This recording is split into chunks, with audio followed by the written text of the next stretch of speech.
Good day, class. So today we're going to talk about variation, and we have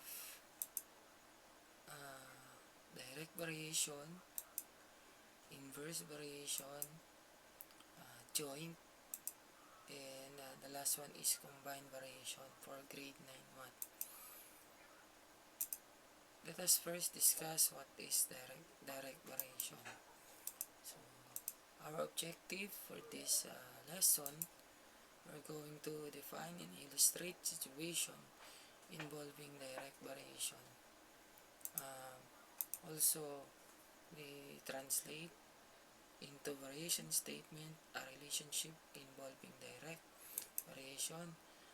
We appreciate the concept of direct variation in real life situation. Lastly, solve word problems involving direct variation.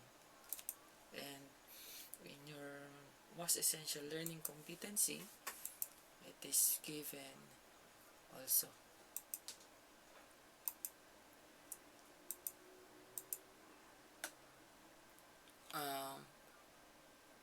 What is direct variation?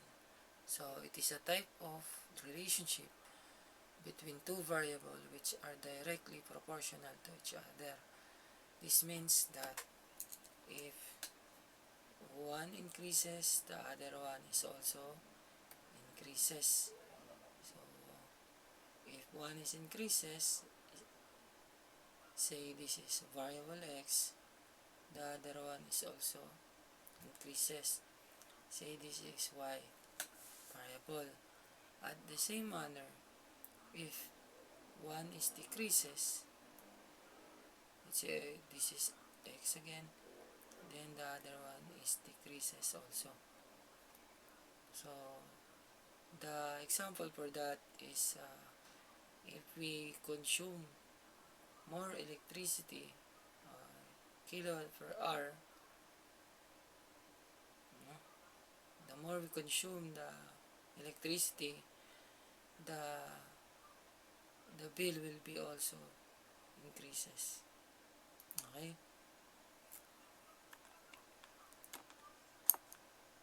So direct variation, so we must be aware for the statement y varies directly.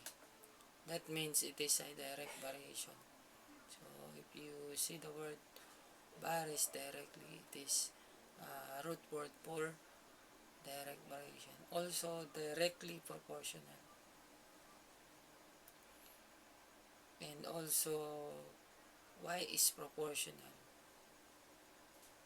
So we can be, or we can maybe translated mathematically to y equals kx. That means y varies directly as x. So if it or equate the equation into k, so we divide both sides by x. That is why k. So if we divide that,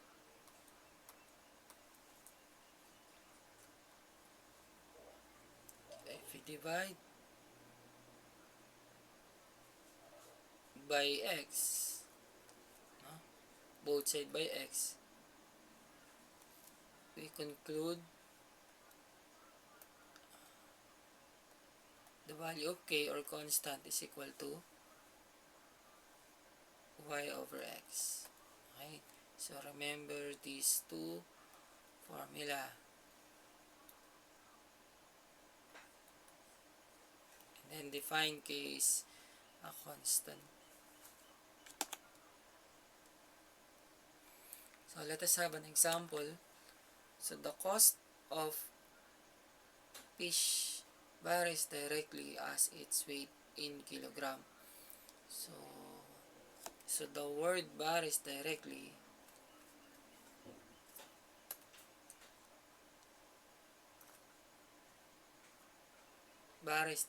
indicating that it is a direct variation. So binigay yung C, which is the cost of fish varies directly, a constant weight in kilograms. Okay? So, the more na marami kayong binibiling fish, sabihin in kilogram, the more it cost. Mas malaki babayaran nyo, syempre. The fare of a passenger varies directly as the distance of his destination. Okay. So, pamasahe, which is F, varies directly. So, if we translate it into variation statement, so F varies directly as the distance, D. So, the more na mahaba yung destination nyo, siyempre, mas mahal ang pamasahe. So, after translating, we can now have finding the values of variable. Okay? So, if y varies directly as x, and y is equal to 20 when x is 4, so find y when x is 5. So, first, we need to write the correct equation. No? So, since it is varies directly, so we write it as y equals kx. So, next thing to do is use the information given to find the value of k. So, since we have y equals 20 and x is equal to 4, we can find the value of k, which is, we all know that it is k equals y over x. So, using that formula, we substitute 20 equals 4. So, we divided by 4 both sides. Then we get k equals to 5. So, that means if we directly use k equals y minus y over k, so k equals 20 over 4, which is also equivalent to k equals 5. So, after finding the value of constant, so we rewrite the equation in step 1. No? So, we substitute y equals 5x because we all know the 5 is our constant. Then, ang magiging step 3 natin, we use the value of 5 as our x to find y. So, finding the value of y by substituting x, we get 25. That means the value of y when x is 5 is equal to 25.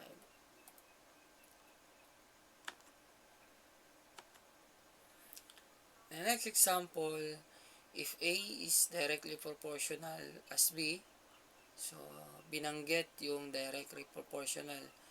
That means it is an example of direct variation. But the difference is we use other variable. So, solution,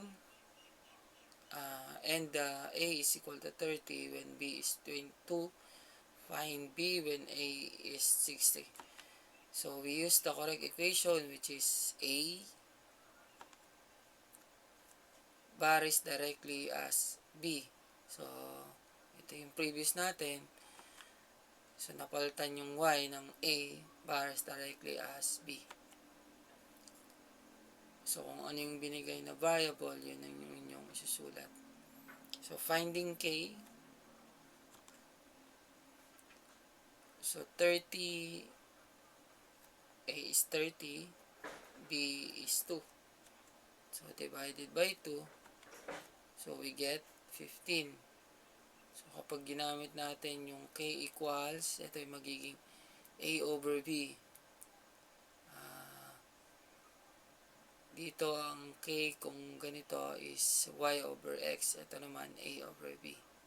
So, K equals 30 by 2. So, we also have 15. Okay?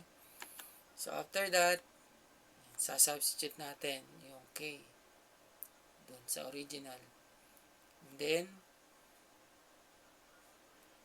we need to find B when A is 60. So if A is 60, we substitute A is 60. Then, we divide both sides by 15. 60 divided 15, we'll get B equals to 4. So, B is equal to 4 when A is equal to 60. No?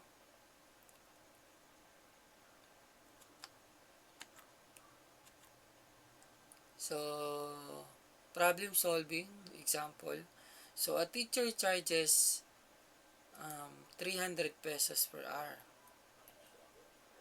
ano, of tutorial services to a grade 9 student. If she spent 3 hours tutoring per day, how much would she receive in 20 days? So, by analyzing the problem, pwede nyong sabihin na siya ay direct. Kasi the more na nag-i-increase yung days, the more lumalaki yung sweldo ni teacher, no, sa pag-tutor. Now, the question is, how much would she receive in 20 days? So, let us have some representation. Yung salary, let us make it S in tutoring grade 9 student of a teacher per day varies directly, okay, to the number of days, D. That means the more na number of days, the more na tataas ang salary. Okay? So, kung meron siyang 3 hours per day, so he or she received 900 per day. So, that means ang constant natin is 900. Ang question lang is how much received in 20 days. So, we translate into variation equation, which is the salary equals the fixed 900 times the day. So, if he or she got 20 days, so, makaka-receive siya ng 18,000. No? So, the salary received in 20 days by the teacher is 18,000 pesos. Okay. Next topic natin is about inverse variation. So previously we talked about direct variation. So today we're going to discuss inverse variation. So objective for our lesson, define and illustrate situation involving inverse variation, translate into variation statement a relationship involving inverse variation, so appreciate in real life situation, and solve problem involving inverse variation. So it is also included in your most essential learning competency. So what is inverse variation? Inverse variation occurs whenever a situation produces a pair of numbers whose product is constant. So product is constant.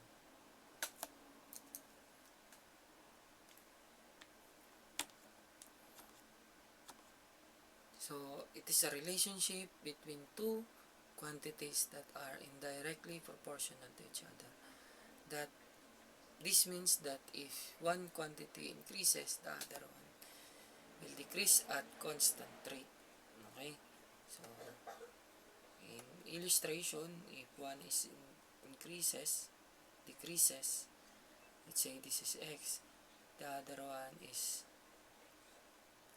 increases. No? On the same manner, if one is increases, the other one is decreases. So that is inverse variation. So the word indirectly proportional indicating that the variation is inverse variation.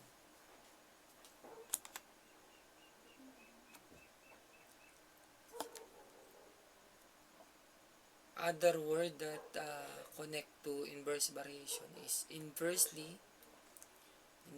proportional, and the equation will be used is y varies directly as x, where k is constant. So let us translate the following into a mathematical equation. So the number of pieces of slice varies inversely as the number of person and sharing a whole pizza. So P varies inversely as the number of person equals K over N. Acceleration of a car is inversely proportional to its mass. So yung bilis ng sasakyan A is varies inversely proportional to its mass. No. Siyempre, mas mabigat, maapektuhan yung acceleration niya. So, mabagal. Mas magaan, mas mabilis. That's why this varies inversely relationship. So, A equals K over M. If y varies inversely as K, and y is equal to 12 when x is 3, find y when x is 9. So, solution, we write the correct equation, which is the word inverse.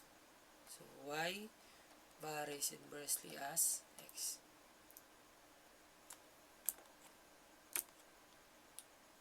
So, we need to find k.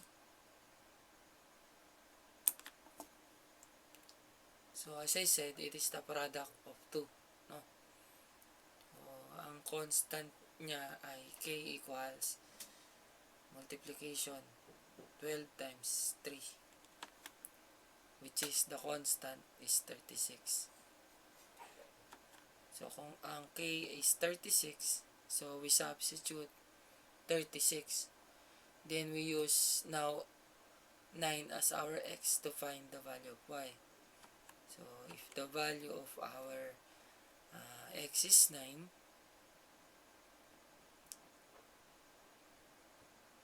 so 36 divide 9, y is 4. So, the value of y is 4 kapag ang x is 9. So, if r varies inversely as s and r is 8 when s is 18, find s when r is 9. So, varies inversely. So, r, we use the variable r, varies inversely as s. So, usually y equals k over x, but this time, this is r equals k over s. So, if r is 8 and s is 18, so what is k? So, we use k, 8 times 18, we'll get 144. After we get the constant, we substitute 144 into the k. So, we multiply or we use r is equal to 8. So, we cross multiply, 9s equals 144. Then, we divide by 9. We divide by 9. 144 divided 9 will get 16. So, the value of s is equal to 16 when r is equal to 9. Okay? So, the time required to clean a classroom varies inversely. So, binanggit yung varies inversely.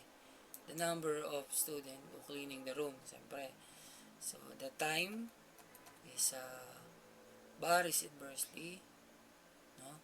So, k over n. yung oras, so, lumiliit kapag mas marami yung naglinis. Kapag kukunti yung naglilinis, siyempre yung time mas mataas. So, kung meron daw 7 student can clean the room in 40 minutes. So, that is our equation. Kung merong 40 minutes, tapos 7 student, so, find muna natin yung K. So, 40, so that means 40 times 7, that is 208. So, the K is 208. Now, the question is, how many minutes if we have 10 students to clean the room? So, we use 280. Then, if N is 10, so we'll have 28 minutes. So, merong 28 minutes kung ang lilinis is 10 student. See? The more na marami yung nagki-clean, mas kukunti yung time na needed to clean a room. So, thank you for listening.